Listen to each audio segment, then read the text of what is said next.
حاضر خدمت ہوئے، عرض کی یا رسول اللہ صلی اللہ تعالی علیہ وسلم یہ ساری رات نفل پڑھتے ہیں، ہر روز روزہ رکھتے ہیں، ان کی اہلیہ غمگین بیٹھی ہیں، حکم فرمائیں۔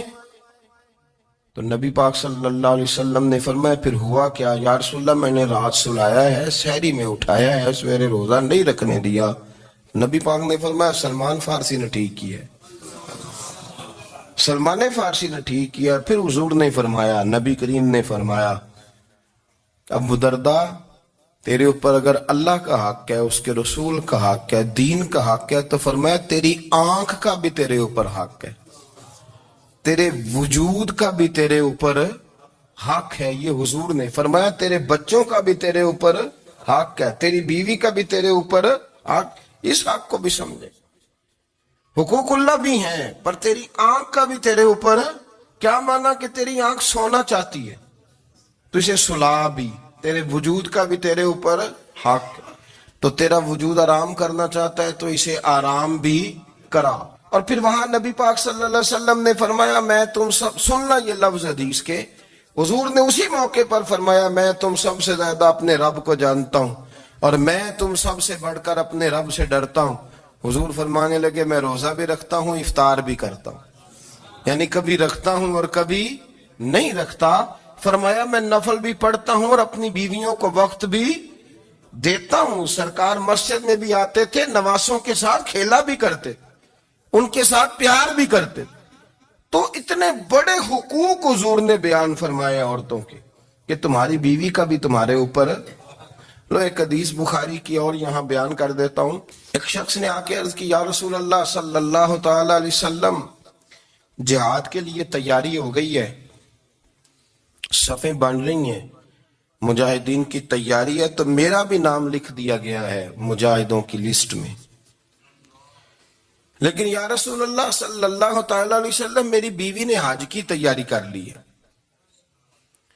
اور میرے دوستوں نے صحابہ نے میرا نام مجاہدین کی لسٹ میں لکھ دیا، تو میرے لیے کیا حکم ہے؟ یہ بخاری مسلم ہے۔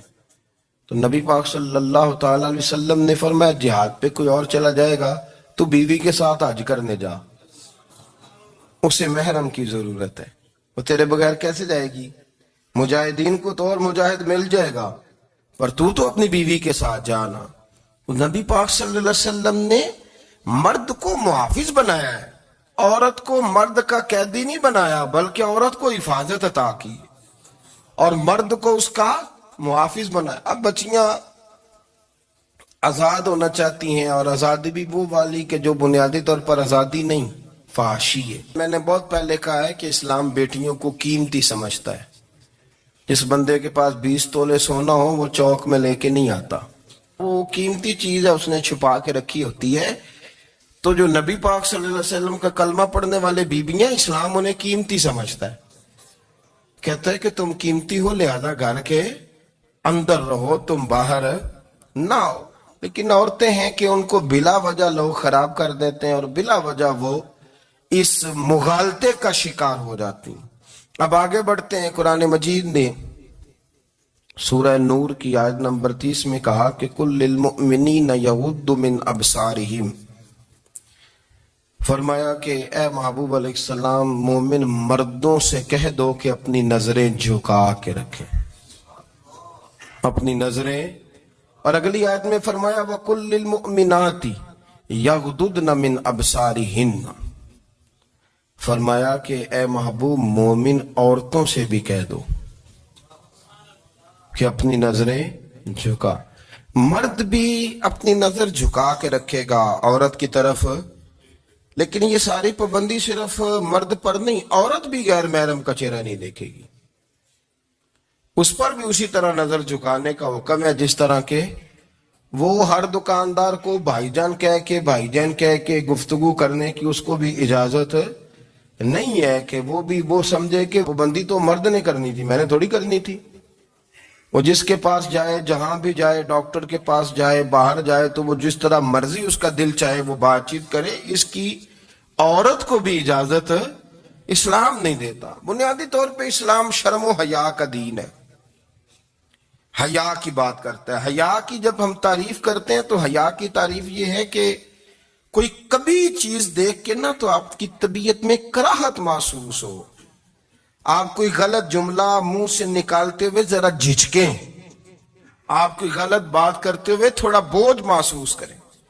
ہمارے ہاں تیزی سے فروغ پایا ہے بے حیائی میں. سنگیوں کی محفلیں، یاروں کی محفلیں، اس میں غلیظ گفتگو ہوتی ہے الا ماشاء. ان دوستوں کو بڑی پاک صاف گفتگو کرنی چاہیے. دوستی کا رشتہ بڑا مقدس رشتہ ہے. جو یہاں ایک دوسرے سے پیار کریں گے جنت میں بھی اکٹھے داخل کیے جائیں گے. شرط یہ ہے کہ پیار اللہ رسول کی رضا کے لیے ہو، لیکن اس کے اندر اگر آپ کی گفتگو کچی ہو، کمزور ہو، فحاشی والی ہو، عریانی والی ہو. وہ ہمارے ہاں تو اب اس کو لوگ فیشن سمجھتے ہیں، اس کو مردانگی کی علامت سمجھتے ہیں کہ وہ جی ساری باتیں جی وہاں ہو گئی، اور جس کا جو جی چاہا اس نے کہا. آپ جب حیا کے دائرے میں ہوتے ہیں تو آپ خود بھی سکون محسوس کرتے ہیں. دیکھیں نا، آپ کو نیند سکون سے کہاں آتی ہے؟ جہاں کمرہ بند ہو، چاروں جانب دیوار ہے، اوپر چھت ہے، خالی دروازہ بھی کھلا ہوا ہونا تو جب بندہ سکون لینا چاہتا ہے تو کہتا ہے یار ذرا دروازہ ذرا بند کر دو. وہ اچھی طرح اپنے آپ کو چھپا لیتا ہے نا حیا کے پردے میں، تو اللہ اسے سکون عطا کرتا ہے. اور جو اس سے بھی زیادہ ٹھنڈی نیند میں جانا چاہتا ہے وہ کہتا ہے لائٹ بھی بند کر دو. اب وہ مکمل طور پہ سمجھتا ہے کہ میں چاروں جانب سے چھپ گیا ہوں، اگر میں کھل کے بھی سو جاؤں گا تو میرا چونکہ پردہ قائم ہے تو مجھے کوئی دشواری نہیں ہوگی. آپ جب چھپ جاتے ہیں، جب آپ حیا کے اندر سمٹ جاتے ہیں، جب آپ چادر کے اندر آ جاتے ہیں تو آپ بہت ساری جگہوں پہ آسانی محسوس کرتے ہیں. تو حیا تو آپ کو سکون دیتی ہے، حیا تو دل کو راحت دیتی ہے. میں بڑی ذمہ داری سے بات عرض کرتا ہوں، قرآن مجید نے نا ایک مقام پہ مذاق کو، ایک مزاح ہوتا ہے خوش طبی، وہ نہیں، مذاق اڑانا. قرآن پاک نے نا مذاق کو ایک جگہ پہ جاہلوں کا طریقہ بھی قرار دیا ہے. آپ کو پتہ ہے کہ جو آدمی کسی کو لالچ دیتا ہے تو کسی کو لوٹنے کے لیے اسے لالچ دینا بڑا ضروری ہوتا ہے. لوگ پہلے لالچ دیتے ہیں پھر لوٹتے ہیں. پہلے مکمل لالچ دیتے ہیں، یہ چیز مل جائے گی، یہ چیز مل جائے گی. لوگ مکمل لالچ دیتے ہیں، اس کے بعد پھر لوٹتے ہیں. اور اگر لالچ نہ دیں تو کوئی آدمی قابو آئے گا؟ لوگ لوٹتے ہیں لالچ دے کر. اچھا، اب وہ جو جس کو لالچ دیا جا رہا ہوتا ہے وہ کہہ رہا ہوتا ہے کہ نہیں نہیں تمہیں نہیں پتا، وہ اس وقت ماننے کو تیار نہیں ہوتا. وہ کہتا ہے اتنی خوبصورت باتیں کر رہا ہے، اتنی اچھے پیغام دے رہا ہے، تم میرے دشمن ہو، تم مجھے منع کر رہے ہو. ہوش تب آتی ہے کہ جب سب کچھ لٹ جاتا ہے. عورت کو ویسے بھی قابو کرنا بڑا آسان ہوتا ہے. اعلیٰ حضرت بریلوی رحمت اللہ علیہ فرماتے ہیں بیٹیاں نازک شیشیاں ہوتی ہیں، ان کو تو ذرا سی چوٹ لگے تو ٹوٹ جاتی.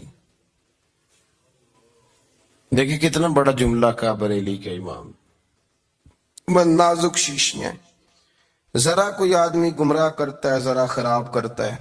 اب دیکھیں نا، یہ جو بچیوں کو بچے مس گائیڈ کرتے ہیں، انہیں بڑے بڑے خواب دکھاتے ہیں، وہ بیچاری ماں باپ کو چھوڑ کے، بہن بھائی کو چھوڑ کے اس کے ساتھ شادی کرتی ہے. پھر جو اس کا بعد میں حشر ہوتا ہے، آپ ادلیاں نو سردار پہن تکے تے شرما والیاں نو جھوٹے ڈولیاں دے. پھر وہ بیچاری ماں باپ رکھتے نہیں، وہ ظلم کرتا ہے، تو کتنی بڑی تکلیف میں وہ بچی آ جاتی. نازک شیشی ہوتی ہے نا تو ٹوٹ جاتی. یہی حال اب جدید خواتین اور یہ جو کچھ اینکر پرسن ہیں، یہ اصل میں نا یہ آپ کو سیاست سکھاتے ہیں، لیکن یہ مادر پیدر آزاد لوگ ہیں، بالکل آزاد. یہ تو علماء شعور نہ کریں، بات نہ کریں، گفتگو نہ کریں، مشائخ بات نہ کریں، اور یہ جو کچھ سنجیدہ اور دینی طبقہ ہے یہ کوئی شور نہ کرے، یہ تو روڈوں پہ ننگے ہو کے آ جائیں. معاذ اللہ، خوفناک نظریہ رکھتے ہیں یہ لوگ. عورت کو کہتے ہیں تیرے حقوق ہم تجھے لے کے دیں گے. مثلاً وہ کون سا حق ہے جو تم نے لے کے دینا ہے؟ میرے نبی کریم صلی اللہ علیہ وسلم اس کو بیٹی بھی بنایا ہے، اس کو بہن بھی بنایا ہے، اس کو ماں بھی بنایا ہے، اسے بیوی کا عالی شان رتبہ بھی عطا فرمایا ہے۔ اور چونکہ بیٹی کا بھی حق بڑا بیان کیا جاتا ہے، بہن کا بھی، ماں کا بھی، اور بیوی کے معاملے میں لوگ سمجھتے ہیں کہ زیادہ بات نہیں کرنی چاہیے، شاید مسئلہ خراب ہو جائے۔ حالانکہ نبی پاک صلی اللہ تعالی علیہ وسلم نے بیوی کے بارے میں پتہ کیا فرمایا؟ فرمایا جب تم نکاح کر لیتے ہو تو اپنا ایمان محفوظ کر لیتے ہو۔ اب میں اس کی شرح نہیں کرتا، اب خود کر لیجئے گا کہ وہ ایک ایسی شخصیت ہوتی ہے کہ جس کی موجودگی میں آپ کا ایمان محفوظ ہے۔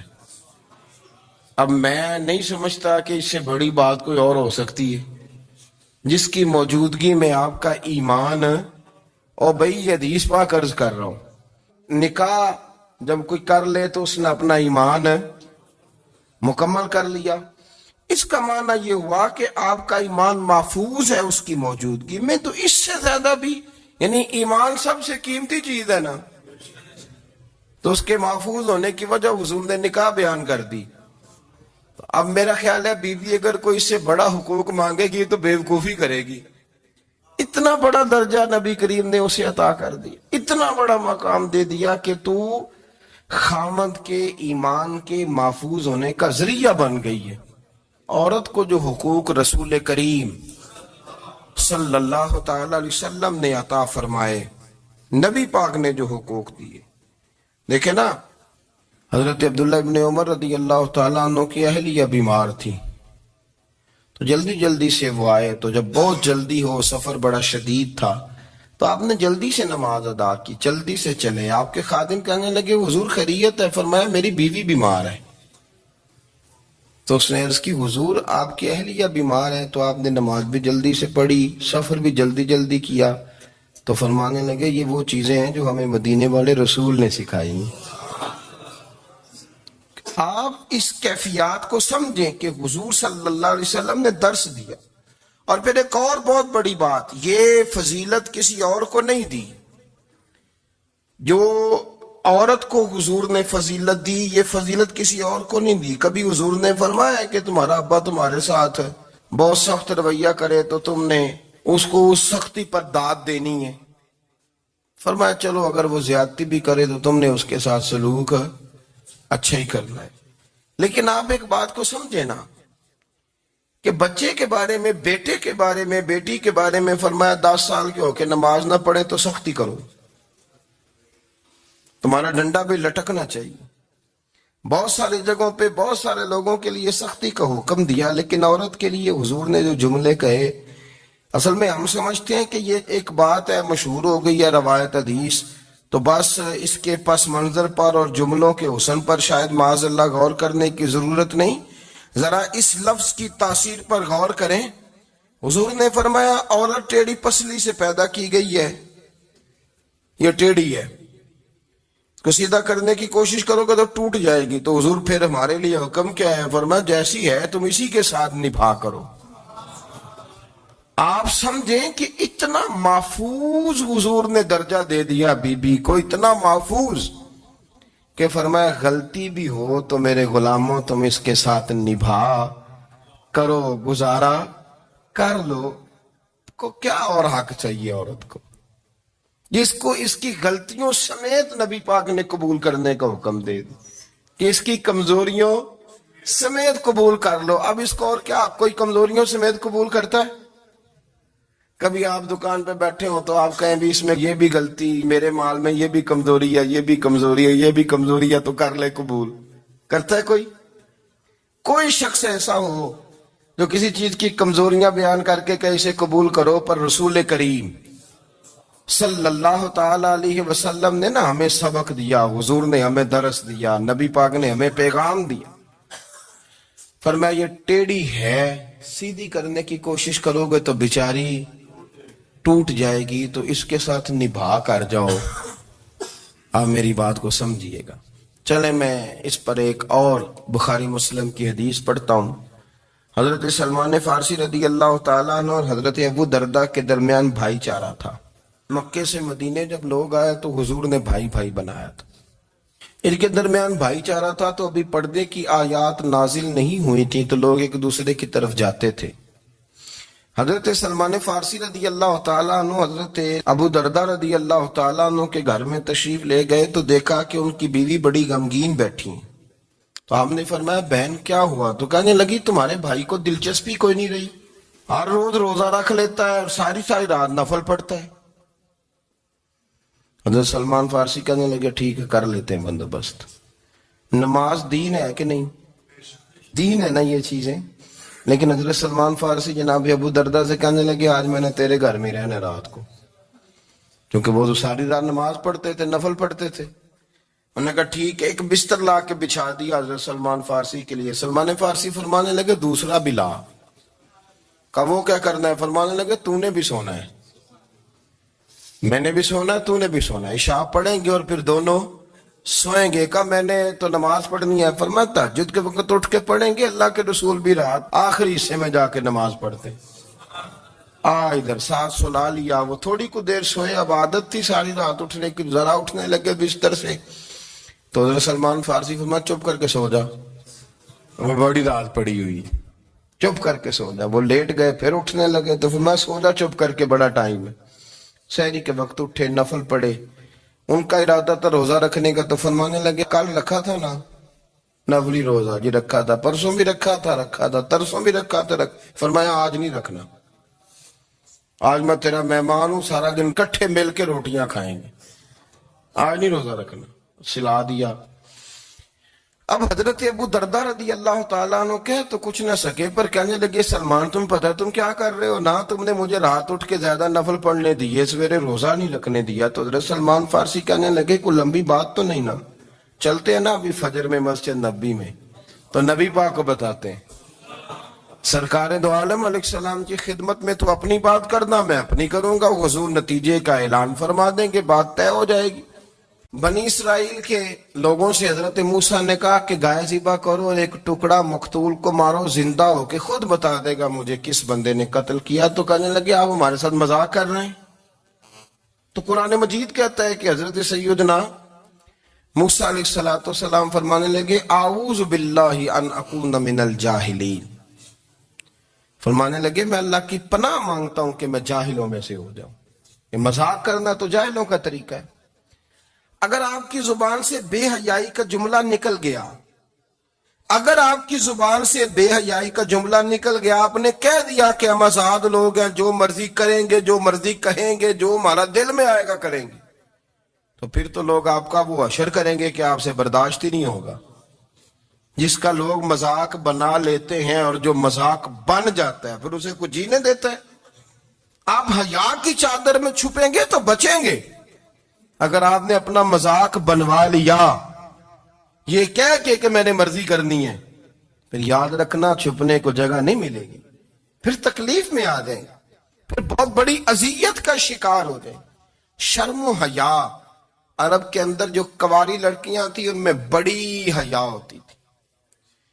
الحمدللہ میں بڑے فخر سے کہتا ہوں کہ میرے پنجاب کی، میرے پاکستان کی بیٹیاں بھی 20 دفعہ ان کا ابا کہے تیری شادی کرنی ہے تو وہ آنکھ نہیں اٹھا پاتی آج بھی.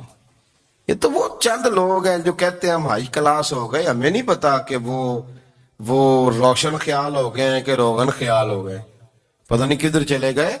ورنہ ہماری بیٹیاں آج بھی جب ان سے ان کا باپ، ان کی ماں بات کرتی ہے تیری شادی کی تو وہ تو شرم کے ساتھ پچھلے سے پچھلے کمرے میں چھپتی ہیں.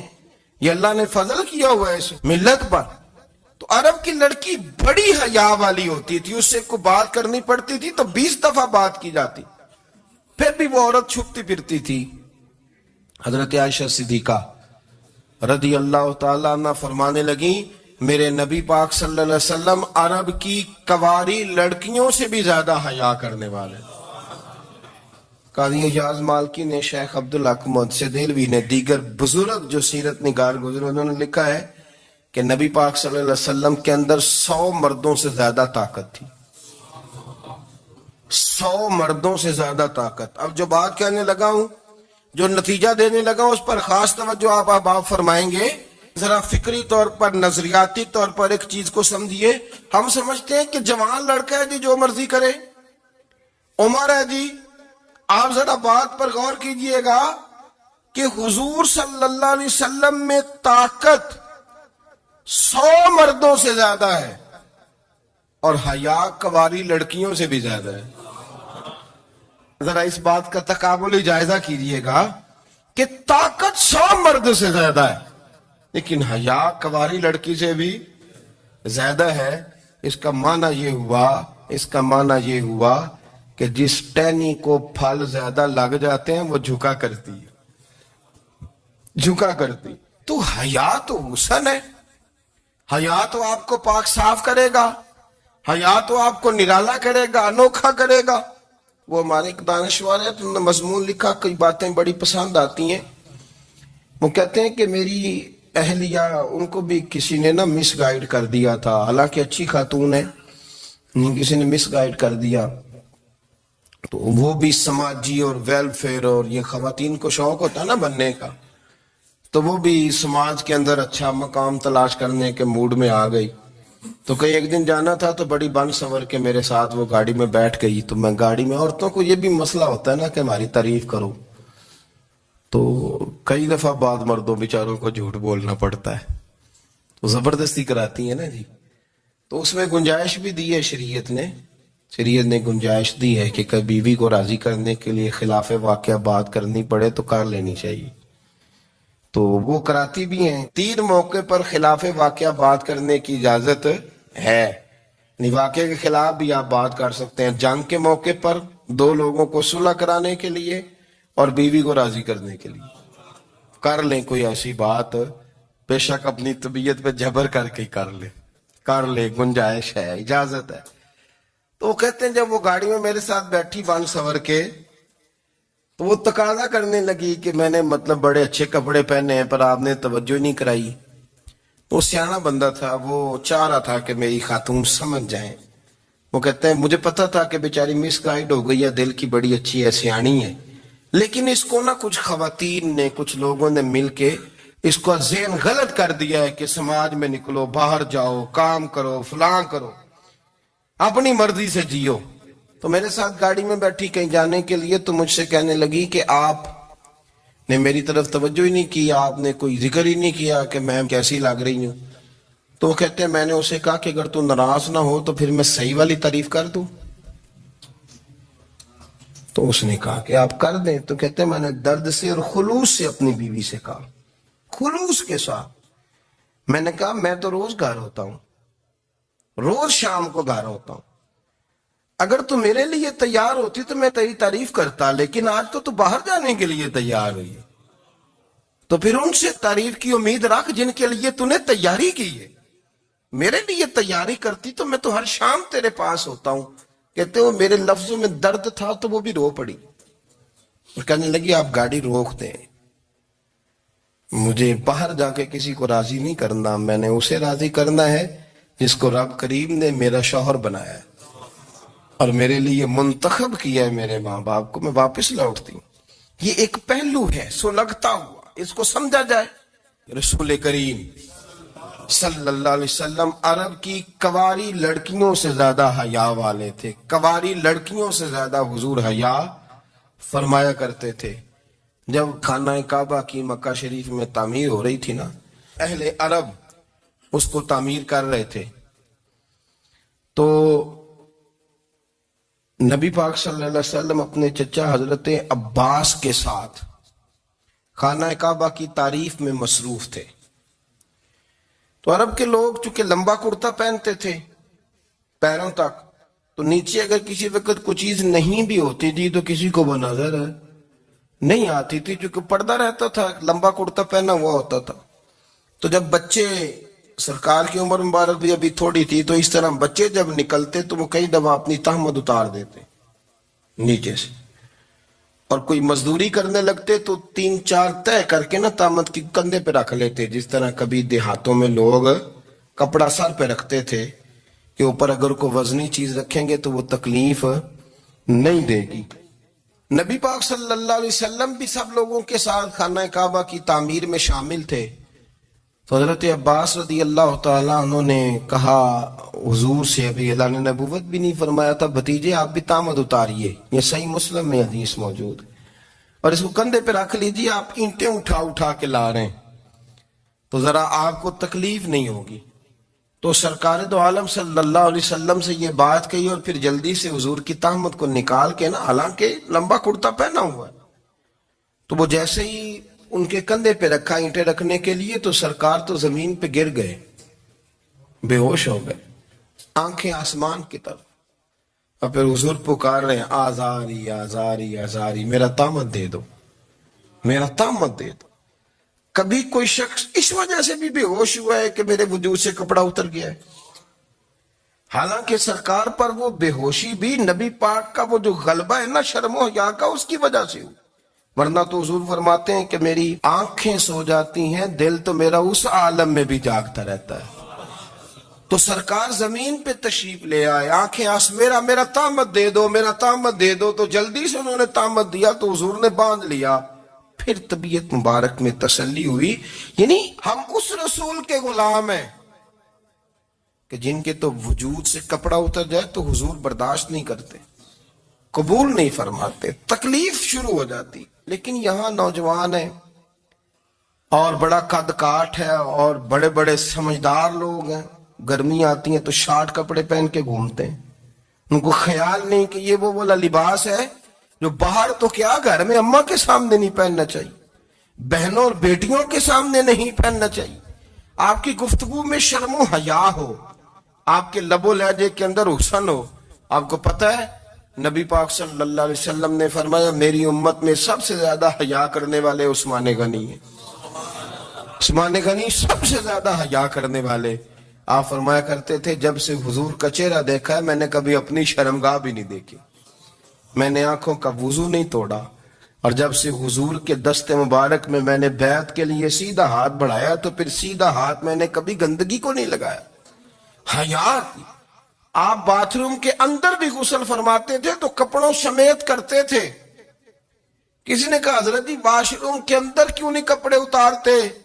آپ فرمانے لگے باہر بندوں سے حیا کرتا ہوں، اندر جاتا ہوں تو رب سے حیا نہیں شروع ہو جاتا، وہ تو دیکھ رہا ہے نا۔ تو میں جو بات آپ کی خدمت میں عرض کرنا چاہتا ہوں اس کو آپ سمجھیے گا میرے عزیز، کہ شرم والا مزاج، گفتگو بھی شرم والی، آنکھیں بھی شرم والی، لباس بھی شرم والا، دوستی یاری بھی شرم والی، بہت ساری ایسی باتیں۔ دیکھیں نا آپ ذرا، میں نے کہا کہ باتوں کو سن کے گزر نہ جایا کریں، اس کی گہرائی پر غور کریں۔